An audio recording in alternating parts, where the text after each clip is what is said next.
அனைவருக்குமே வணக்கம். சற்று முன் கிடைத்திருக்கக்கூடிய ஒரு மிக மிக முக்கியமான செய்தி ஒன்று வெளியாகி உள்ளது. சற்று முன் முதல்வர் ஸ்டாலின் சிறையில் அடைப்பு, 164 சட்டம் அமல், திமுக கதை முடிந்தது. இது மாதிரி வந்து பார்த்தீங்கன்னா செய்திகள் வந்து வெளியே இருக்குது. ஸோ இப்போ வந்து பார்த்தீங்கன்னா சமீப காலத்தில் வந்து பார்த்தீங்கன்னா தமிழகத்தில் வரலாற்றிலே முதல் முறையாக நடந்திருக்கக்கூடிய ஒரு மெகா ஊழலும் பார்த்தீங்கன்னா டாஸ்மாக் கூடிய நிறுவனத்திலும் அலுவலர்களும் நடந்த ரைட்டின் அடிப்படையில் தான் இப்போ திமுகவுடைய தலைமையகமே தலைகீழாகவே மாறி இருக்கு. இதன் அடிப்படையில் தான் அனைத்து நெருக்கடியுமே முதல்வர் ஸ்டாலினுடைய தலையில் தான் வந்து விழுந்திருக்கு. இப்போ வந்து பார்த்தீங்கன்னா இதற்கு அமைச்சராக இருக்கக்கூடிய செந்தில் பாலாஜி அவர்கள் வந்து இது வரைக்குமே குறைந்தபட்சமே 1000 கோடிக்கு மேலே மெகா ஊழல் நடந்திருக்கு. இது வந்து திமுகவுடைய தலைமையகத்துக்கு தான் போயிருக்கு அப்படின்ற மாதிரி அமலாக்கத்துறை வெளியிட்டிருக்கக்கூடிய ஆதாரத்தின் அடிப்படையில் தான் இப்போ முதல்வர் ஸ்டாலின் அவர்கள் வந்து பார்த்தீங்கன்னா அதிரடியாக சிறையில் அடைக்கப்பட்டிருக்காரு. பார்த்தீங்கன்னா தமிழகத்தில் 164 சட்டம் அமலுக்கு வரப்போகுது. திமுகவுடைய கதை ஒட்டுமொத்தமாக முடிய போகுது அப்படின்ற மாதிரி தான் ஒரு அஃபிஷியலாகவே தகவல் வழியாக இருக்குது. இதை பற்றி இந்த வீடியோவில் நம்ம முழுமையாக பார்க்கலாம். அதுக்கு முன்னாடி நம்ம சேனலுக்கு வந்து இப்போ தான் முதல் முறையாக வந்திருக்கீங்க அப்படின்னா மறக்காமல் நம்மளுடைய சேனலை சப்ஸ்கிரைப் பண்ணி சப்போர்ட் பண்ணுங்கள். வாங்க வீடியோக்குள்ளே போகலாம்.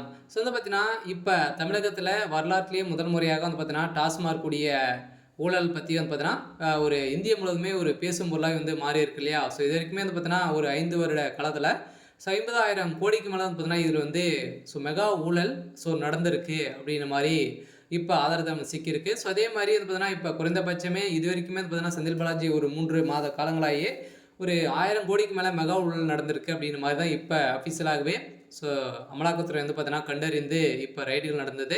இந்த ரைட்டின் அடிப்படையில் தான் முதல்வர் ஸ்டாலின் அவர்களுக்காக இந்த பணங்கள் அனைத்துமே வந்து பார்த்தீங்கன்னா வருகின்ற சட்டமன்ற தேர்தலுக்காக ஒரு ஓட்டுக்கு 2,500 ரூபாய் வந்து பார்த்தீங்கன்னா கொடுக்கறதுக்கான நிர்ணயம் செய்திருக்காங்க. இந்த நிலையில் தான் இப்போ வந்து பார்த்தீங்கன்னா கொள்ளை வந்து திமுக சேர்ந்த அமைச்சர்கள் அனைத்து நிறுவனத்திலுமே அடிச்சிருக்காங்க. இப்போ 2025 பட்ஜெட் தாக்கலில் இந்த நிறைய வேலையெல்லாம் வழங்க போகிறோம் அப்படின்ற மாதிரி வந்து பார்த்தீங்கன்னா கொடுத்து நிறைய பணங்களை வந்து மெகா ஊழல் செய்ய போகிறாங்க அப்படின்ற மாதிரி முறைகேடுகள் வந்து நடந்திருக்கு. இதன் அடிப்படையில் தான் இப்போ தமிழகத்தில் 164 சட்டம் அமலுக்கு வரப்போகுது. முதல்வர் ஸ்டாலினுடைய பதவி பறிக்கப்பட்டிருக்கு.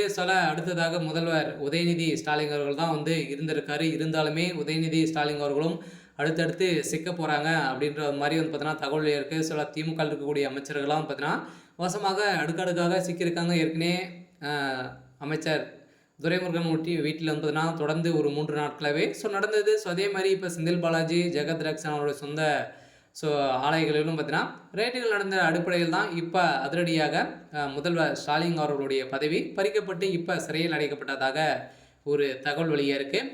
சரி, ஓகே. இன்னைக்கான அப்டேட் வந்து பார்த்தீங்கன்னா இதுதான். மறக்காமல் நம்மளுடைய சேனலை சப்ஸ்கிரைப் பண்ணி சப்போர்ட் பண்ணுங்கள். தேங்க்யூ.